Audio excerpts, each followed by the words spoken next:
महायुतीकडून लाडक्या बहिणींची फसवणूक करण्यात आली आहे असा आरोप ठाकरेंच्या शिवसेनेच्या उपनेत्या सुषमा अंधारे यांनी केलाय। पगारी मतदारांची महायुतीला आता गरज नाही असा टोला देखील अंधारेंनी लगावलाय।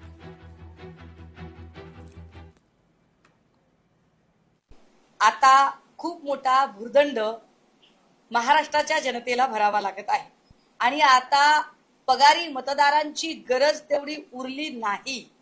जे 1500 रुपये दरमहा देऊन काय केलं सरकारने, तर पगारी मतदार आपल्या बाजूने वळवण्याचा प्रयत्न केला आणि या पगारी मतदारांची गरज उरली नाही म्हटल्यावर या सगळ्यांना मग हळूहळू वेगवेगळे निकष दाखवत कपात केली गेली।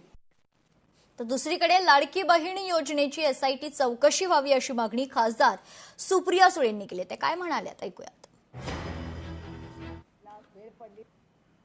लाडकी बहीण योजनेची चौकशी झाली पाहिजे, त्याला वेळ पडली तर एसआयटी बसवा, पण एक न्यूट्रल चौकशी झाली पाहिजे।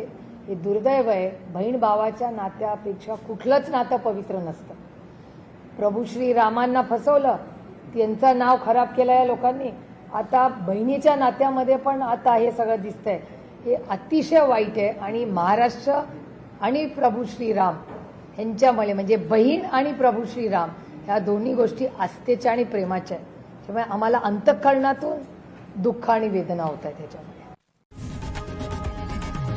लोकशाही मराठी ऐका, पहा, जागरूक रहा।